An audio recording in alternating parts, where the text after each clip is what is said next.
A once peaceful and quietly thriving Zamfara state in northwest Nigeria has become a shadow of itself.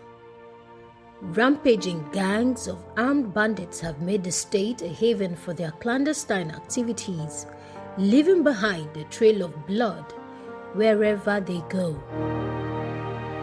From violent attacks on communities, abduction, killings, and destruction of property, citizens of the state have, out of fear, bade farewell to sleeping with both eyes shut. Over the years, thousands of people have been killed and even more forcefully displaced from their homes in the state. Families have been torn apart, leaving wives without husbands, husbands without wives, and children orphaned so early in life. The state governor, in a state of helplessness at one point, went as far as asking citizens to take up arms and defend themselves. A further troubling development, and perhaps out of desperation to resolve banditry in his domain and ensure his people's safety, the now suspended Emir of Yandito in Zamfara state, Aliu Marafa, conferred a chieftaincy title on a notorious bandit Adamu Aleru, who was turbaned the Serikin Fulani, meaning leader of the Fulani. His decision was met with public outcry and calls for sanction as the state's government feigned ignorance of the conferment ceremony. But contrary to the expectations of the emir, the bandits' reign of terror continues. The latest reported incident occurred on Monday with no fewer than 3 persons killed and over 30 residents kidnapped from Talata Mafara local government area of Zamfara state.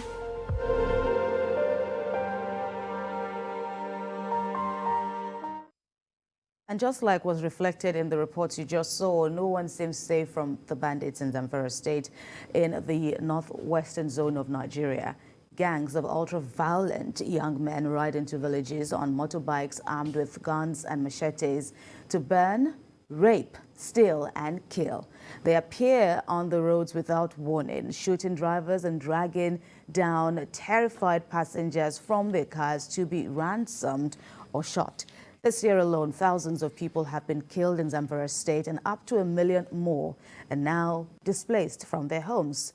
This crisis remains underreported in part because it's so dangerous for journalists to work out there. And so Nigeria's questions have gone unanswered as to who these bandits are, what they want, how and why this violence has taken hold. A report by the BBC's Africa Eye mirrors the dire situation of Zamfara state.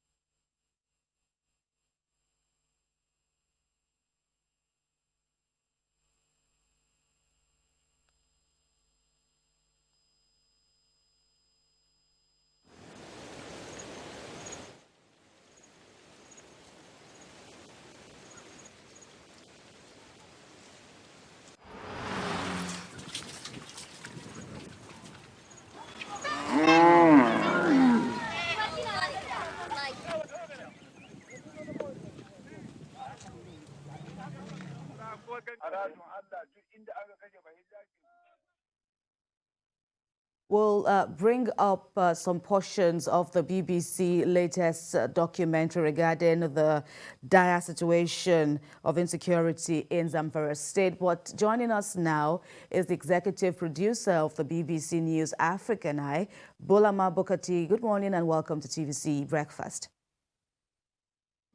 Thank you for having me. All right, Sam, Kelly and I will be asking you questions about this latest documentary from your end.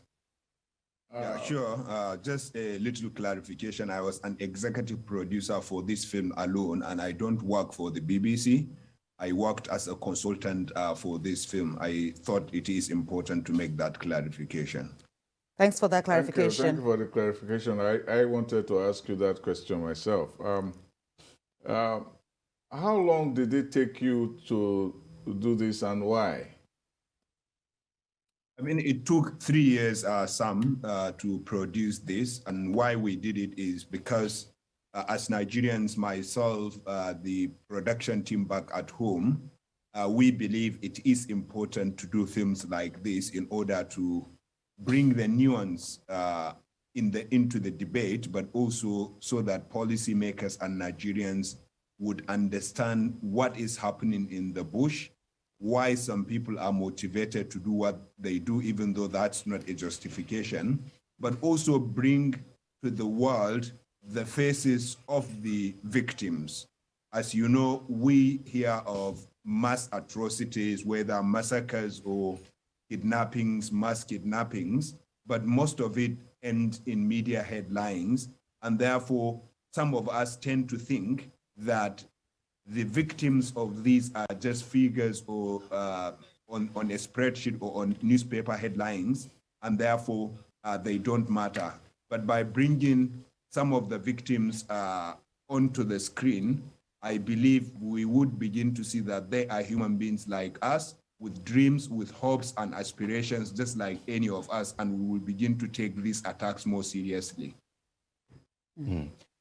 Well, I wonder what exactly the pulse of these people are who have been subjected to these attacks over the years.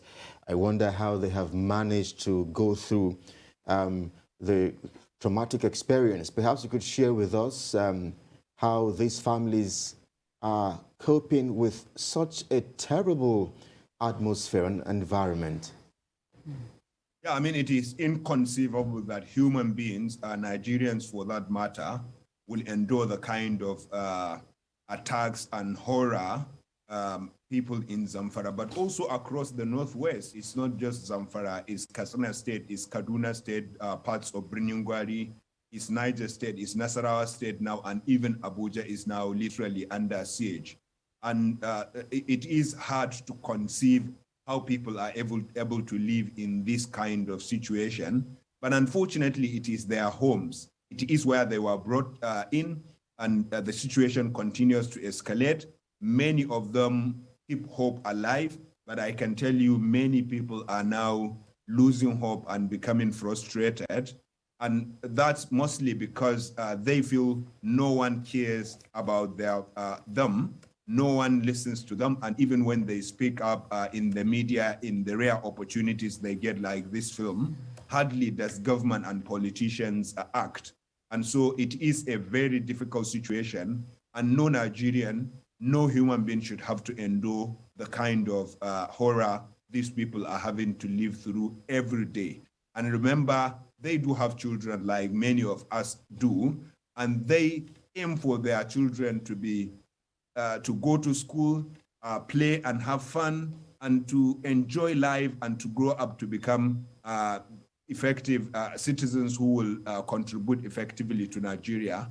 Unfortunately, all that is becoming impossible because of the security situation on the ground. Even life is becoming impossible, not to talk of school or farm or market or anything that is productive, unfortunately. Bulama, we're looking at images now about this documentary, and of course one cannot but observe that particular image of Ado Alero, the bandit leader who was turbaned. That remains, it has been condemned in several circles, of course. But the question one would ask is, how did the team, how was the team able to surmount the risks attached to such a dangerous assignment as this? And then when you now got to engage with Alero and the others, what that was like, especially understanding their ideology? Yeah, I mean, it's a very, very dangerous journey, as you said. It's a dangerous process. Number one, we know that it is a lawless jungle where human life means nothing. Number two, we know that these actors are highly unpredictable. They would do this today and then act in another way tomorrow, and you can just not trust them, unfortunately.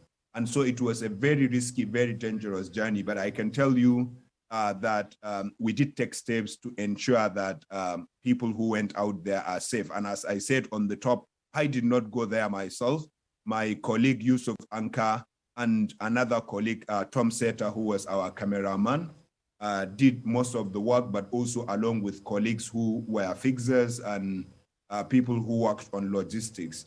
And these people showed extraordinary courage and bravery in going out to the field. And so, number one, there was an element of personal risk, but number two, the BBC did everything it could to keep people safe.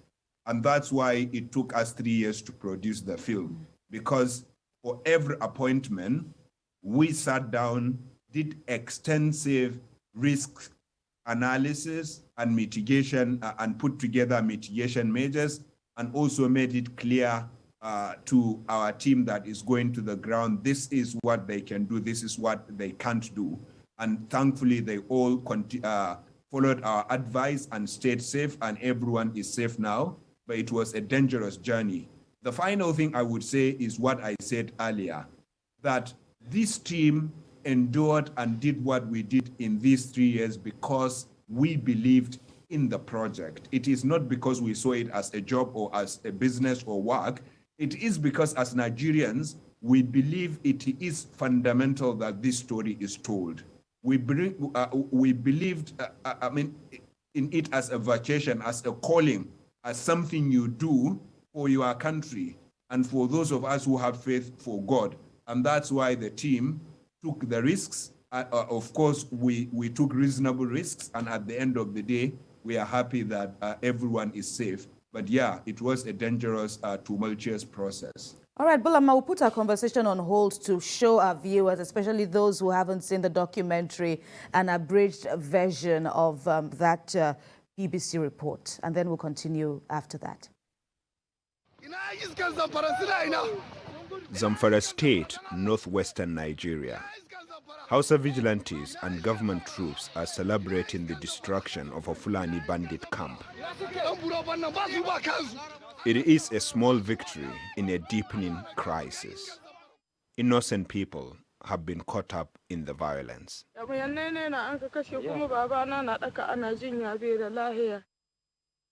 At the root of this conflict is competition over land and water, made worse by corruption and climate change. Two ethnic groups, the Hausa and the Fulani, are turning on each other. The Fulani claim they have been marginalized. Many have joined bandit gangs, burning down villages, abducting the inhabitants, and slaughtering anyone who resists. We only protest with guns. We know no journalists. We don't know where to protest. Our protest is to take guns and invade villages. That is when the government... In response, Hausa communities have formed vigilante militias. They too maim and murder the innocent. The escalating violence is circular. Reprisals follow reprisals. After one recent Fulani bandit attack, Hausa vigilantes went on a rampage. In the local hospital, we found one of the victims, a young Fulani girl.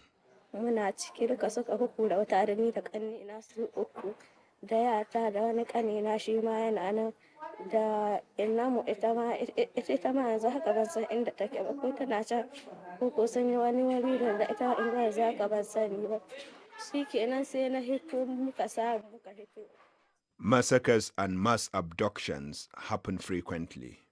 One of the most high-profile kidnappings involved 300 schoolgirls in February last year. They were taken by Fulani bandits in the middle of the night from a boarding school in Jangebe.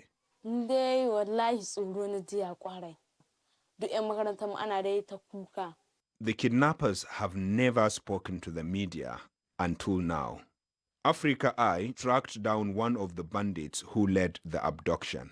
We asked him whether it was right to kidnap children to make up. I can only say to them, we are sorry, but we feel no guilt. All we know is we inflicted disgrace on the government. Abu Sani claims the bandits were paid a ransom to release the girls, the equivalent of around 140,000 US dollars. He says they spent the money on more weapons. Authorities have always denied they paid the kidnappers any money. Since the Jangebe abduction, there have been 5 more mass kidnappings of students as the situation in the Northwest continues to deteriorate. Bulama Bukarti, BBC News. So let's continue our conversation with Bulama Bukati now. He's the executive producer of the latest documentary that we just saw about the level of banditry in Zamfara State, and of course the consultant for the BBC. That was a very interesting thing. There was an important part of the interview that really fascinated me. It was when some of the Fulani elements, especially the one that was sitting next to the bandit leader, was reeling out the grievances of the Fulani. And it was talking about roots and about the neglect of the Fulani and so on. It seems to resonate with what some top-tier people in this government are saying. Can we say that part of the reason that they have not been flushed out where they are is there's a certain amount of official sympathy with these grievances? Look, Sam, you are right. The bandit leader that was sitting next to Ado Aleru did mention quite a number of grievances that they said is what pushed them to the crisis. And what I learned from that is the fact that this crisis did not start in a day or even a year or even in a decade. It was something that is long, that had been long in coming. The factors that have been going on for decades led to the situation that we are in today. When you look at some their grievances, you could say some of them could be grievances that might be genuine. So for example, stuff around losing grazing routes to urbanization, to climate change and other factors might be true, but there are grievances that are clearly perceived. They are non-genuine grievances. For example, when you, if you watch the full version of the documentary, you would hear him mention stuff around if 1,000 houses sat for an exam or applied for a job with one Fulani, all the houses will find their way into the job or pass the exams, but the Fulani would be left wasting. That's clearly untrue because just like houses, Fulani's, Fulani's houses are also poor, many of them lack opportunities. But what that teaches me more broadly in the Nigerian situation, Sam, is the fact that every single ethnic group in Nigeria claims to have been marginalized. And we all say we do have grievances. We may have grievances, and it is fine to have grievances, but violence can never be an appropriate way of expressing grievances. And taking of arms will never solve our problem. And that's why I think as Nigerians, we have to find better ways, peaceful ways of expressing our grievances and entrenching our democracy and allowing people to use democratic means to express their protest. If we muzzle democratic means of expressing protest, then at the end of the day, we are pushing people to violence because they say whoever makes a peaceful change impossible makes violent change necessary. And so grievances don't justify what they do, unfortunately. Many people say they have grievances in Nigeria. We could ventilate our grievances in a more peaceful way. And I think governments and government officials should understand that in a democracy, Nigerians, citizens are allowed to air their opinion in peaceful ways.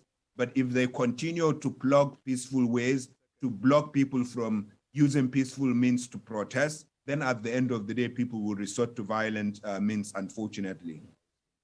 Okay, can I just stay on that particular question for a moment and ask you, were names in any way mentioned? We have heard of sponsors of this kind of movement over the years. But did they mention any names to you in the course of doing your work?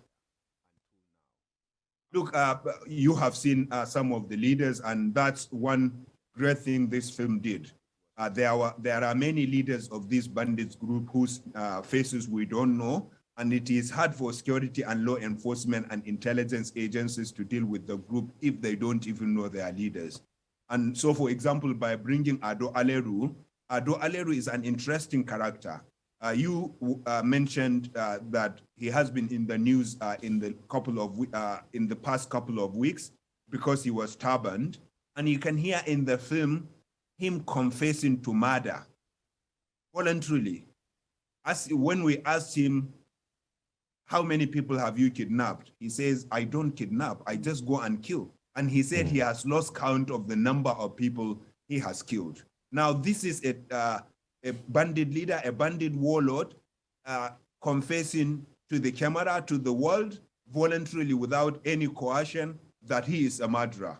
You had the bandit who confessed to be one of those who took the Jangeba girls.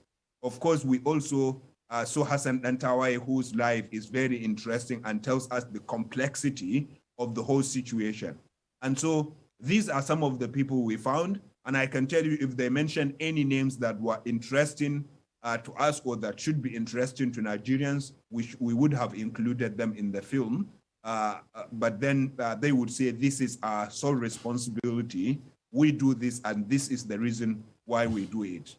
But there is a growing sentiment that the government knows who these people are. Especially, call them bandit leaders, call them the ordinary foot soldiers, especially with the Ado Aleru turbaning. He was there, he was visible. The traditional ruler, gave him the turban, although he was subsequently suspended. Even the residents seem to know these people and have given some form of sympathy, alleging that there is no presence of government's presence in their domains, and so they would rather warm up to the bandits. My question is what it would take for the Nigerian government, or why the government has been hesitant in giving, their full response on these terrorists. I mean, look, when the turbaning story broke, I froze. I literally froze where I was seated, because I knew Ado Aleru, and he was turbaned just before this film was released, which was particularly very interesting to me. I was like, how are these people thinking? Why would this happen? And then the outrage followed rightly, and we had the turbaning being suspended or rescinded, and the emir being suspended. But you are right that local politicians do know some of these guys. Of course, some would say they don't know them or didn't know them. But even if they didn't, I think government, it is their duty to know who is perpetrating these attacks and other attacks. Whenever I hear journalists or media houses saying unknown gunmen, I cry for Nigeria, because they shouldn't be unknown. We do have intelligence agencies whose job it is to investigate who are perpetrating these kinds of attacks and to bring them to the public and to bring them to justice.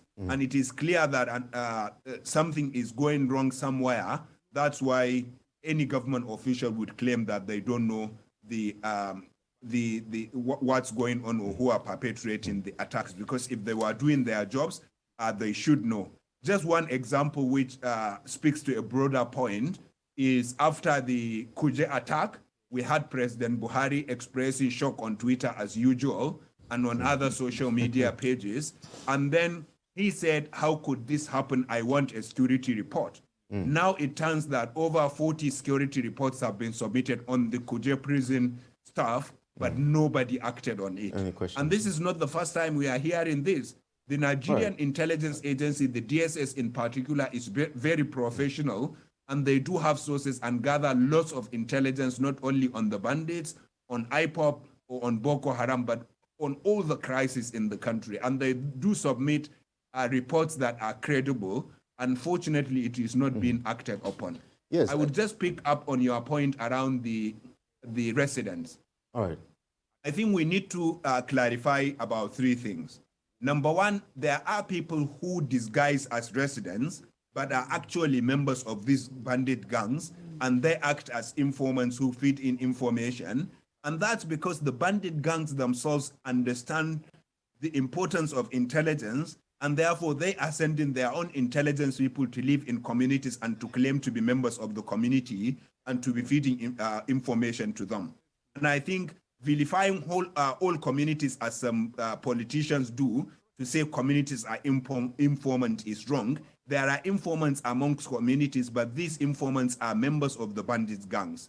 The second thing I would mention is that there are residents of communities who have lost faith in the Nigerian government. And they know that the government is unable or not willing to protect them.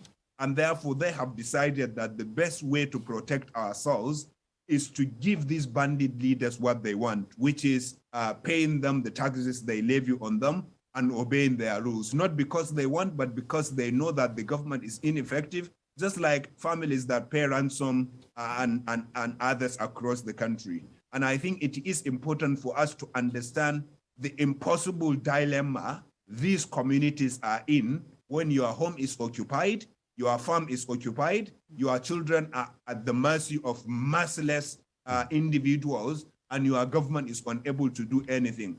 I think families might make choices that some of us who are in safe communities might think is a wrong choice. We might even say they are members, but some of them, I can tell you, have no option because the government is not something, it's not a government you can rely on, unfortunately. Put in this question because we've just been told that we are absolutely pressed for time.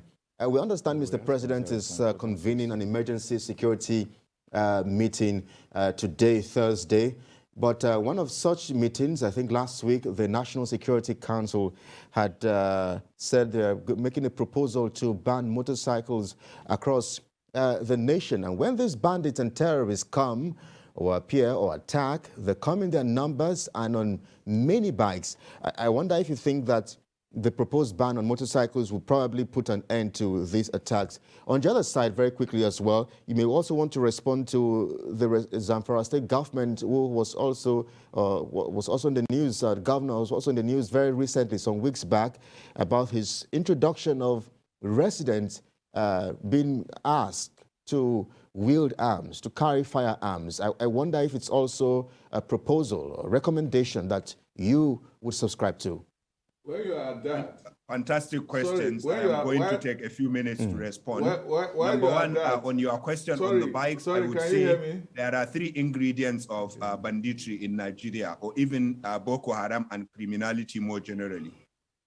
Those ultra-powerful, ultra-strong Chinese-made motorcycles like Bajaj and others. Number 2 are drugs, opiate drugs that many of these criminals take before they go into the field. And number 3 is guns. And none of those are manufactured in Nigeria. All of them are imported into Nigeria from outside the country. And I think if we had secured our borders, if we had stopped these supplies from coming into Nigeria, then we would have solved a significant portion of the problem. When it comes to motorcycle ban, I mean, it would interest you to learn that motorcycles are already banned in Zamfara, importing them and using them, especially the kinds of Bajaj that we are talking about. They are also banned in many parts of the Northwest and the Northeast. And for years, for example, in the Northeast, where I come from, motorcycles have been banned for over 7 years. Now, but they are still... Sorry, Bulama. Hello? I just want you to quickly answer this question. It's two-pronged. One, what is the place of gold in this narrative? And also, I didn't see anything about the opulence in the life of Aleru, given all the monies they collect. What the lifestyle does not, as I see, does not reflect the abundance of money they collect. Yeah, I mean, very good questions. So let me just conclude on the issue of the motorcycles. I think banning motorcycles in the areas affected, if it will be enforced, is important. But banning motorcycle in the whole of Nigeria is going to make life unbearable to many people in states that are not affected, and it's going to take out livelihood from many people who are commercial Okada and stuff like that, and people who use motorcycles to go to their farms and to markets and to their places of worship.